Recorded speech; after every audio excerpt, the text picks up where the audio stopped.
মুসলমান গরিব বাচ্চার ইমাম আজম আবু হানিফা রাহমাতুল্লাহ আলাইহি ওগাবা সোনার মানিকি ডাঙ্গা খুব মাথা ঠান্ডা করে বুঝুন না। আল্লাহ পাক বলেন আমার ভয় করো।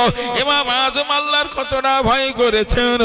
ইমাম আজম আবু হানিফা হুজুর তিনি কাপড়ের ব্যবসাদার ছিলেন। ওই কাপড়ের দোকানে হুজুর বসে আছেন। ও মুসলমান ভাই জানেরা, একজন খরিদ্দার ইমাম আজমকে যে বললেন হুজুর গতকাল আমার বিবির জন্য এই কাপড়টা নিয়ে গেলাম, বিবির কাপড়টা পছন্দ হয়েছে, হুজুর একটা নাল ফড়ে পাওয়া গেছে, বিবি কাপড়টা পরিবর্তন করে দিতে বলেছেন। ইমাম আজম কাপড়টা পাশের কাছে রেখে হাত উঠে চিৎকার করে কাঁদেন। খরিদ্দার বলে হুজুর আর কাঁদবেন না, আমার কাপড় আপনার পাল্টাতে হবে না।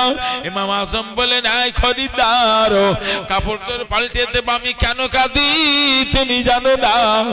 এত সুন্দর একটা কাপড় তোমার পছন্দ, তোমার বিবির পছন্দ, একটা সামান্য নাল ফোড় থাকার জন্য তোমার বিবি কাপড়টা ফিরাইয়ে দিল।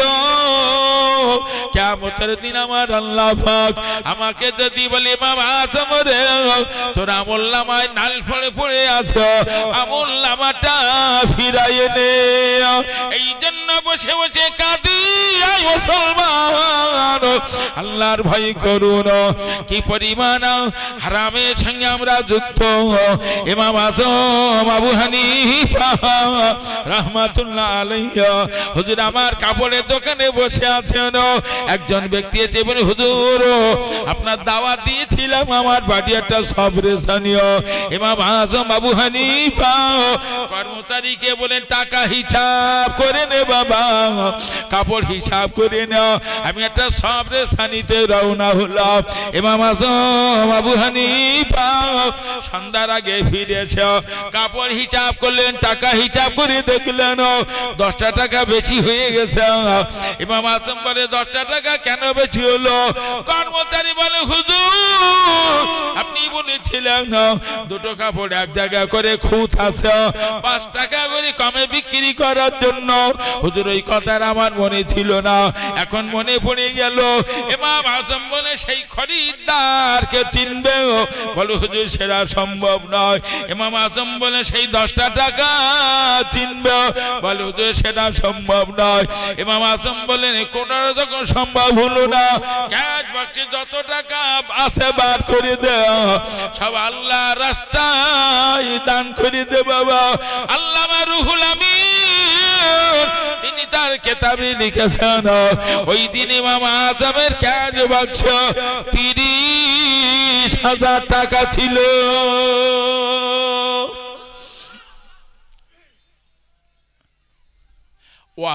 ওয়াজানতে 10 টাকা ভেজাল ঢুকে না? কত ঢুকে? ওয়াজানতে তো নাকি? আর আমরা জেনে কত ভেজাল ঢুকুচ্ছি? আমরা হানাফি মতের লোক বলে দেই। এখন আমরা যে কোন সেলসেলা লোক সেটাও বলা যাবে না, আর আমরা কোন মাযহাবের লোক সেটাও বলা যাবে না। বোঝা যাচ্ছে না নাকি ভাই? ঘুমাচ্ছেন নাকি? কোন সেলসেলার লোক, কোন মাযহাবের লোক আমরা কি করে বলবো?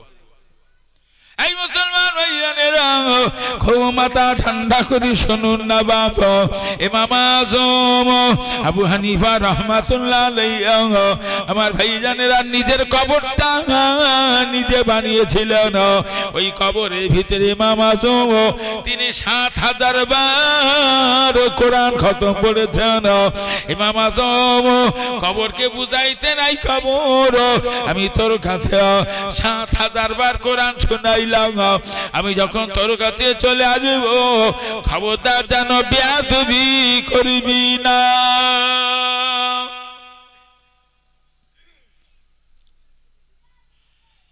ইমাম আজম আবু হানিফা 4 বছর জেলখানায় ভর্তি ছিলেন। দেশের বাদশা তাকে 4 বছর জেলখানায় ভর্তি রেখেছিলেন। ইমাম আজম জেলখানা ভিতরে 4 বছরের ভিতরে ইমাম আজম 8,000 বার কোরআন খতম করেছেন। সেই লোকটা ভোরবেলায় চিৎকার করে কাঁদছেন, মানুষ তৈরি করে পাঠালেন আল্লাহ। আপনি আবার মানুষ তৈরি করে পাঠালেন, মাঠের ঘাস বানালি, চতুষ্পাদ জানোয়ার গুলো পায়ের সঙ্গে মাটির সঙ্গে পেশাই করে দিত, আমার হিসেব দিতে হতো না। তাহলে বোঝা গেল হিসেব হবে বলো শুধু ইমাম আজম, আমাদের হবে না বলো। আমরা যে দরের ইমানদার, আমাদের ইমান আমল এত মজবুত, এ বাগাত করে শুধু কবরে দেওয়া পর্যন্ত, তারপরে দেওয়ার সাথে সাথে ফেরেশতারা ধরে দিয়ে সব জান্নাতে ভেতর দেবে। কি একটা বুঝেছে,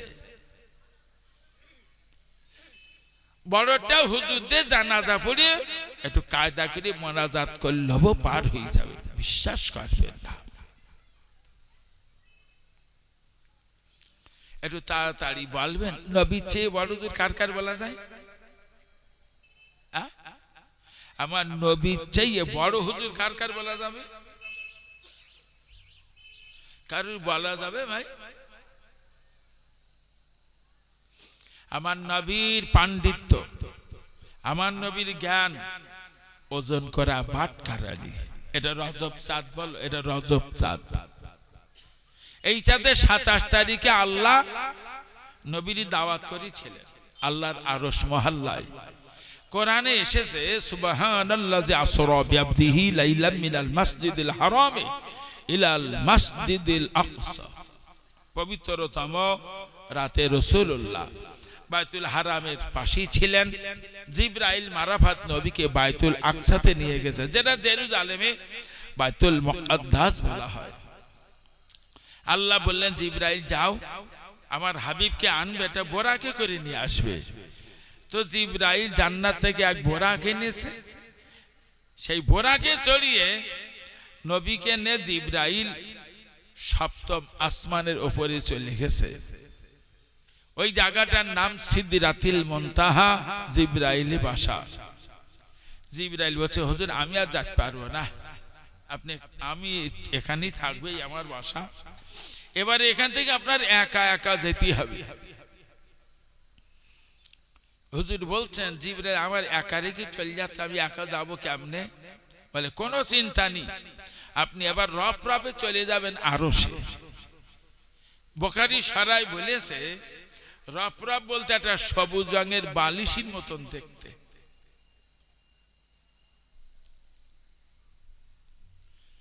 হুজুর বলছেন আমি রফে উঠে যখন আরশে পৌঁছে গেলাম,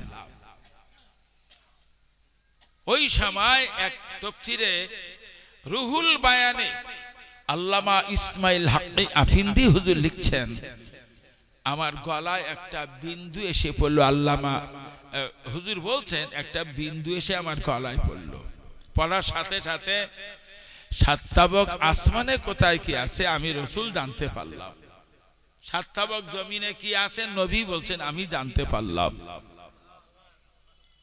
আমরা যে জায়গাটায় বসে রয়েছি এটা জমিন না নাকি? এই জমিনটা না 500 বছরের রাস্তা পুরো তাফসীর এসেছে। একটা জমিন থেকে আর একটা জমিন 500 বছরের রাস্তা। আবার একটা জমিন আছে সেই জমিনটা 500 বছরের রাস্তা পুরো। সেই জমিন থেকে আর একটা জমিন, একটা ফাঁকা জায়গা 500 বছরের রাস্তা। আবার একটা জমিন আছে সেই জমিনটা 500 বছরের রাস্তা। আবার একটা ফাঁকা আছে সেটা 500 বছরের রাস্তা। এইভাবে নিচে 7টা জমিন আছে। আমরা যে আসমানটাকে দেখতে পাই এখান থেকে আসমান 500 বছরের রাস্তা। একটা আসমান একটা আসমান 500 বছরের রাস্তা পুরো। একটা আসমান থেকে আর একটা আসমান 500 বছরের রাস্তা। আল্লাহ নবী বলেন এইভাবে 7টা আসমান উপরে আছে। ও আমার সোনার মানিকেরা, হযরত ইব্রাহিম আমার রাসূলুল্লাহকে পাঠিয়ে দিয়েছেন রফে। হুজুর রফে উঠে আরশে যখন গেছেন আল্লাহ নবী বললেন একটা বিন্দু এসে যখন আমার গলায় পড়লো, সাত এবং আসমানে কোথায় কি আছে, সাত এবং জমিনে কোথায় কি আছে, আমি নবী জানতে পারলাম। সুবহানাল্লাহ বলেন। আল্লাহ নবী বলেন সাত এবং আসমানের উপরে, তার উপরে কি আছে আমি নবী জানতে পারলাম। সাত এবং জমিনের নিম্নে, তার নিম্নে কি আছে আমি নবী জানতে পারলাম। সুবহানাল্লাহ বলে। একটু বলা যাবে নবীর কতটা জ্ঞান হইয়ে। ও মুসলমান ভাইয়েরা, আল্লাহ নবী বললেন এখান থেকে আদম নবী পর্যন্ত যত নবী এসেছে আমি তামাম নবীদের সম্পর্কে জানতে পারলাম। আমার নবী বলে না না না, আদম নবী আগে তার আগে কি ছিল আমি নবী জানতে পারলাম। এখান থেকে কিয়ামত পর্যন্ত কি ঘটবে না ঘটবে, মানুষ কেমনে জান্নাতে যাবে কেমনে জাহান্নামে যাবে, আমি নবী জানতে পারলাম। কতটা জ্ঞান হয়ে বলল, ওজন করা যাবে। আল্লাহ নবী বলেন শুধু তাই নয়, মেরাজের রাতে আমার আল্লাহ পাক আমাকে তিনটি এলেমের সাগর দান করেছেন। এক নম্বর এলেমের সাগর আমাকে দিয়ে বলে হাবিব এটা আপনার স্পেশাল, এটা আপনি কাউকে দিতে পারবেন না। ওগো আমার হাবিব আপনাকে দ্বিতীয় নম্বর এলেমের সাগর দান করলাম, এটা আপনার ইচ্ছার উপরে ন্যস্ত, আপনি গোপন রাখতে পারেন প্রকাশ করতে পারেন। হাবিব আপনাকে তিন নম্বর এলেমে সাগর দিলাম, এটা আপনার উম্মতের জন্য। নবীর কটা এলেমে সাগর দিয়েছে বলল? তিনটে। আমাদের জন্য যে এলেমে সাগরটা নিয়ে এসেছে তার সম্পর্কে একটা ছোট কথা শোনেন। ভারতবর্ষের মাটিতে যত আলেম আছে, ওলিউল্লাহ মুহাদ্দিস দেহলভী ভারতের শ্রেষ্ঠ আলেম। ওলিউল্লাহ মুহাদ্দিস দেহলভী ভারতের মাটিতে শ্রেষ্ঠ আলেম। ফুরফুরা মতবাদ, দেওবন্দি মতবাদ, বেরেলি মতবাদ, যত মতবাদ আছে ভারতে সমস্ত আলেমদের একমত। আর সব আলেমদের এক নম্বর শিষ্যতম নেতা তার নাম ওলিউল্লাহ মুহাদ্দিস দেহলভী। দিল্লিতে শুয়েছে, অত বড় আলেম আর কাউকে বলা যায় না ভারতে। ওলিউল্লাহ হুজুরের লেখা কিতাব পৃথিবীর বড় বড় মাদ্রাসায় পড়ানো হয়। এত বড় আলেম ওলিউল্লাহ মুহাদ্দিস দেহলভী। তো দিল্লির আলেমেরা ওলিউল্লাহ হুজুরি বলছেন আমরা তো আপনাকে এলেমের সাগর মনে করি হুজুর। যে রাসূলুল্লাহ তিনটি এলেমের সাগরের কথা বলেছেন, সাগর তিনটি দেখেছেন আপনি? ওলিউল্লাহ মুহাদ্দিস দেহলভী বলেন আয় ভারতের আলেমেরা, আল্লাহ নবী যে তিনটি এলেমের সাগরের কথা বলেছেন, দুটি সাগর চোখে দেখি নাই, তবে আমাদের জন্য যে এলেমের সাগরটা নবী নিয়ে এসেছেন ওই সাগরটা আমি দেখেছি, কিন্তু সাগরে নামতে পারি নাই। ওই সাগরের কিনারায় দাঁড়িয়ে এক গ্লাস এলেম নিয়ে দুটো গ্লাসে নাড়াচাড়া করেছিলাম। পুকুর বোঝেন? পুকুর, এদিক পুকুর নেই। আচ্ছা, পুকুর থেকে যদি এক গ্লাস পানি নেওয়া হয় পুকুর বুঝতে পারে তো? পারে? তবে সাগরতে নিলে বুঝতে পারে। সাগর যে আলেমটাকে নিয়ে ভারতের আলেমেরা গৌরব করে, তার এলেমের পরিমাণটা কত বলল? এক গ্লাস এলেম। আমাদের ভেতরে কিছু এলেম কালাম আছে, একথা বলা যায় না। যে আলেমটাকে নিয়ে ভারতের বড় বড় আলেমেরা গৌরব করে, তার এলেমের দৌড় কত বলল? এক গ্লাস এলেম। একটু বলবেন নবীর এলেমের পরিমাণ আমাদের মতন কচি কচি বাচ্চাগুলো প্রথম জাহান্নামে দিও, শেষে বড় মানুষগুলো জাহান্নামে দেবে কিনা আমি কঠিন জাহান্নামের ভয়ে কাঁদিতেছি। সুবহানাল্লাহ। কচি বাচ্চাটা জাহান্নামের ভয়ে কাঁদে, 70 বছরের বুড়োটা জাহান্নামের ভয়ে কাঁদে না। 70 বছরের বুড়িটা এখনো একটু নাচ গান দেখতে ইচ্ছা হচ্ছে। একটু মহব্বতের দরুদ আল্লাহুম্মা সাল্লি আলা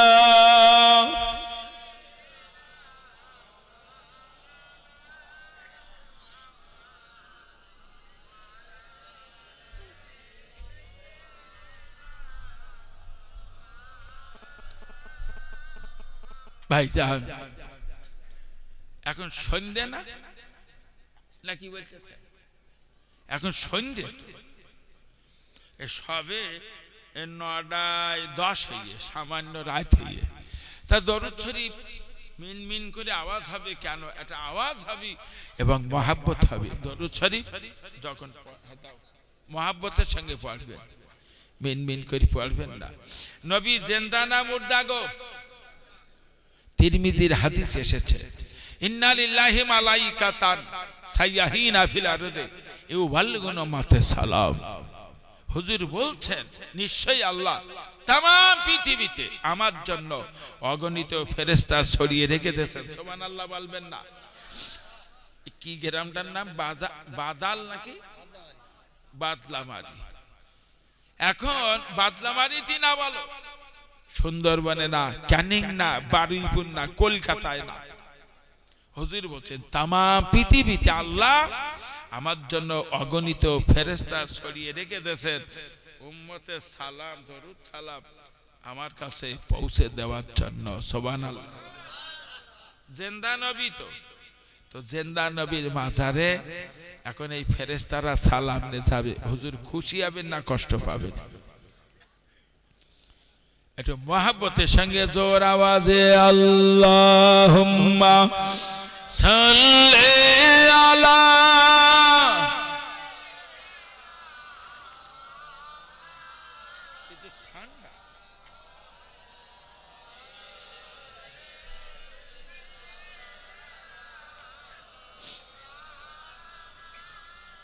ये सच है गिलाफ काबा जुजुदान की खुशबू आती है जब इंसान पढ़ती है सुबह शाम में तस्बीह तो दन दन की खुशबू आती है।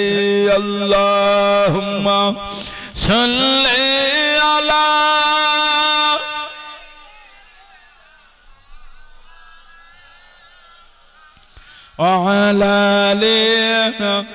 सैयदना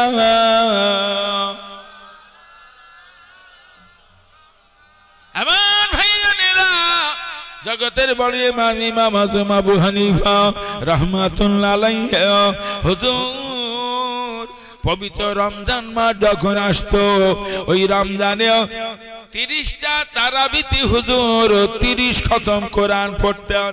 এই আপনাদের মসজিদে খতম তারাবি হয় না, সূরা তারাবি হয়? তো আপনাদের এলাকায় কোথাও মানে খতম তারাবি হয় না? শোনেননি না? ও কদিনই হয় শুনেছেন? 30 দিনই হয়। তাহলে এক খতম কোরআন কদিনই হইয়ে? 30 দিনই। তাই কিছু মুসল্লি খুঁজতেছে সূরা তারাবি কোন আছে সেখান চল, সূরা তারাবি আছে সেখান চল। নাই আমরা কয় বাপুই কুল্লু সুরেতে বাড়ি তারাবি পড়ি আর কি করব, খতম তারাবি যাওয়া যাবে না। ইমাম আজম প্রতিদিন 20 রাকাত তারাবিতে এক খতম করে কোরআন পড়তেন। খুব সহজ কথা বলছি তো। বসিরহাটের আল্লামা তিনি তার কিতাবে লিখেছেন ইমাম আযম আবু হানিফা রাহমাতুল্লাহ আলাইহি ও আমার ভাইজানেরা ইমামে আযম 30টা তারাবিতে 30 খতম কোরআন পড়েছেন 30টা রোজায় দিনের বেলা আর 30 খতম কোরআন পড়েছেন সুবহানাল্লাহ। আচ্ছা রমজান মাসে সব সওয়াব 70 গুণ না? সব সওয়াব রমজান মাসে একবার কলেমা পড়লি 70 বার কলেমা পড়ার সওয়াব, এক খতম কোরআন পড়লি 70 খতম কোরআন পড়ার সওয়াব, সব 70 গুণ। আর আমরা রমজান মাসে এক মাসেরটা খতম তারাবি এক মাস ধরে, তাও তার ফাঁকি দে কুলুস সুরদে বাড়ি তারাবি নামাজ পড়ছি। মুসলমান ভাইজানেরা ইমাম আযম আবু হানিফা রাহমাতুল্লাহ আলাইহি ও আমার ভাইজানেরা তার ভিতরে কতটা খোদার ভয় ছিল, ঠান্ডা মাথায় বুঝুন ইমাম আযম প্রতিদিন আমার ভাইজানে স্বাভাবিক সময় তিনি প্রতিদিন 5 ওয়াক্ত নামাজ জামাতে আদায় করে এশা নামাজের পরে ইমাম আযম ঘরে যেতেন, বিবির সঙ্গে গল্প করতেন, খানা খেতেন। বাবা ইমাম আযম 2 রাকাত নামাজে 2 খতম কোরআন তেলাওয়াত করে রাত শেষ করে দিতেন। ভোরবেলা চোখের পানি ছেড়ে ছেড়ে কাঁদিতেন, আল্লাহ আমাকে মানুষ না বানিও, আপনি যদি আমাকে মানুষ না বানিও আমার কুফার মাঠের ঘাস বানাতেন, চতুষ্পদ জানোয়ার গুলো মাটির সঙ্গে পায়ের সঙ্গে পেছাই করে দিত, কিয়ামতের দিন আমার হিসাব দিতে হতো না। তাহলে ইমাম আযমের হিসেব হবে বলো? এ জামানার মেয়ে ছেলে বেটা ছেলে এগা সব বিনা হিসাবে গড় গড় করে জান্নাতে দেবে, যাইও একটু যাইও মধু যাই দেবে।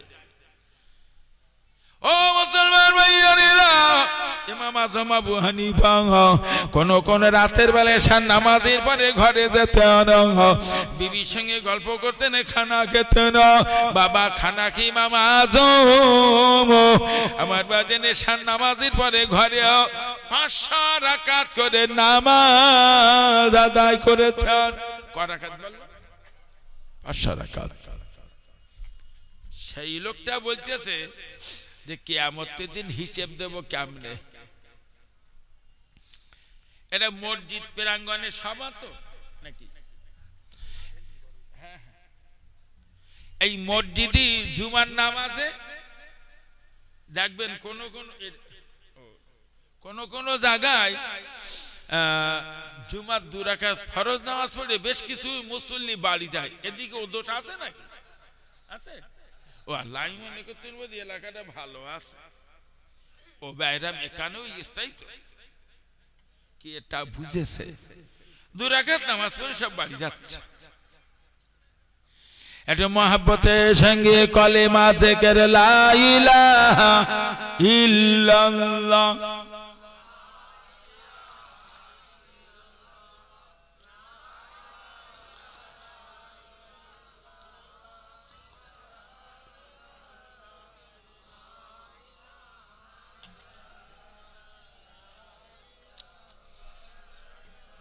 লা ইলাহা ইল্লাল্লাহু মুহাম্মাদুর রাসূলুল্লাহ। এই কালেমার ঝান্ডা বন্ধু ওড়াবো ফের বিশ্বময়, এই কালেমার মুজাহিদের জয় অভিমান কে ঠেকায়, পড়ো কেটে পড়ো নিমা দেও, চল ছুটে চল জিহাদে, জীবন দিব জীবন নিব ভরসা মোদের রাখ আল্লাহ। একটু জোরে জোরে বাপু লা ইলাহা ইল্লাল্লাহ, খুব মহব্বত করে পড়েন লা ইলাহা ইল্লাল্লাহ, লা ইলাহা ইল্লাল্লাহু মুহাম্মাদুর রাসূলুল্লাহ। আল্লাহুম্মা সাল্লি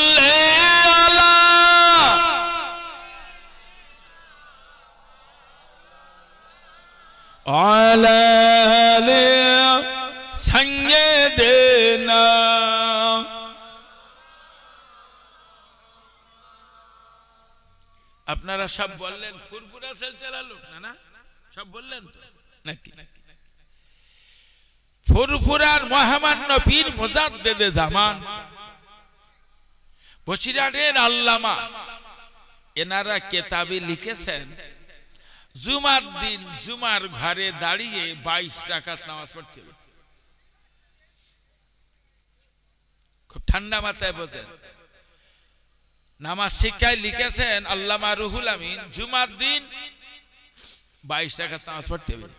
মসজিদে ঢুকে প্রথম জুমার দিন মসজিদে ঢুকে 2 রাকাত তাহিয়াতুল ওযুর নামাজ পড়ো, হুজুর লিখেছেন।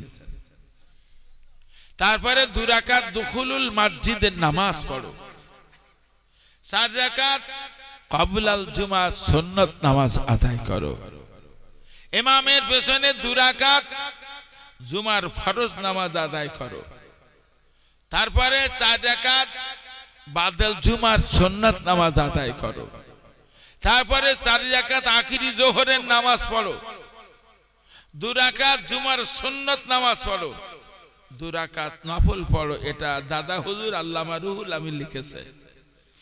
তাহলে যারা 2 রাকাত নামাজ পড়ে যাচ্ছে এরা তো ফুরফুরা সেলসেলা না, তো এরা কোন সেলসেলা? এই 2 রাকাত নামাজ পড়ে চলে যাচ্ছে, এটা কোন সেলসেলার লোক? আপনি যদি বলেন দেওবন্দি সেলসেলা, সারা ভারতবর্ষের দেওবন্দি মতবাদের অত বড় আলেম ভারতের মাটিতে আর কাউকে বলা যায় না। তিনি হলেন হযরত মাওলানা আশরাফ আলী থানভী হুজুর রাহমাতুল্লাহ। থানভী সাহেবের মতন অত বড় আলেম ভারতের মাটিতে দেওবন্দি মতবাদ আর কাউকে বলা যাবে না। থানভী সাহেবের লেখা নামাজ শিক্ষার কেতাব আমি কিনেছি, যদি কেউ পান্তা দেখে নেবে, না পান্তা আমার বাড়ি গেলি দেখিয়ে দেব। মাওলানা আশরাফ আলী থানভী তিনি লিখেছেন জুমার দিন জুমার ঘরে ঢোকে 2 রাকাত তাহিয়াতুল ওযুর নামাজ পড়ে, হুজুর নিয়ত লিখেছেন। তারপরে 2 রাকাত দুখুলুল মসজিদের নামাজ আদায় করো। মাওলানা থানভী লিখেছেন 4 রাকাত ক্বাবলাল জুমার নামাজ আদায় করো, 2 রাকাত ফরজ নামাজ ইমামের পিছনে আদায় করো। থানভী 4 রাকাত বাদল জুমার নিয়াত লিখে দিয়েছে। মাওলানা আশরাফ আলী থানভী তিনি তার নামাজ শিক্ষায় লিখেছেন তারপরে 4 রাকাত আখিরি জোহরের নামাজ আদায় করো, নিয়ত লিখে দিয়েছেন থানভী।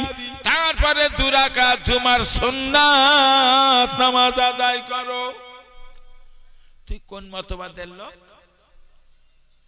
তুই যদি দেওবন্দি মতবাদের হোস তাহলে থানভী লিখেছে জুমার দিন জুমার ঘরে, যদিও উনি নফল নামাজের নিয়তটা লেখেননি তবে 20 রাকাত নামাজের নিয়ত উনি লিখে দিয়েছেন থানভী। আর যদি তুই ফুরফুরা সেলসেলা হোস তাহলে দাদা হুজুর আল্লামা রুহুল আমিন নামাজ শিক্ষার ভিতরে লিখেছে জুমার দিন 22 রাকাত নামাজ জুমার ঘরে বসে পড়ো। 2 রাকাত পড়ে বাড়ি যাচ্ছ, তোমার কেডা বলি জুমা এসে 2 রাকাত নামাজ পড়তি? হ্যাঁ ছেমড়া, ওই রাস্তায় 2 রাকাত নামাজ পড়ে দূর হয়ে বাড়ি যা, তোর মসজিদে ঢুকতে হবে না। আল্লাহ কোরআনে একাধিক জায়গায় বলেছেন ইয়া আইয়ুহাল্লাযীনা আমানুত্তাকুল্লাহ, হে ঈমানদার বান্দা বান্দীরা তোমরা আমার ভয় করো। ও মুসলমানের বাচ্চারা, ইমামে আযম আবু হানিফা হুজুর আমার এশার নামাজের পরে ঘরে দিও কোন রাতে বেলা 2 রাকাত নামাজ দিও 2 খতম করে কোরআন পড়েছেন। ইমাম আযম কোন রাতে বেলা এশার নামাজের পরে ঘরে দিয়ে খানা খাইয়া বিবিকে নিয়ে ঘরে দরজাতে 500 রাকাত করে নফল নামাজ পড়েছেন। নেকির বস্তা জাগানি নাকি সওয়াবের যেটা বস্তা ওতে আর জাগানি, তাই 2 রাকাত পড়ে বাড়ি যাচ্ছ।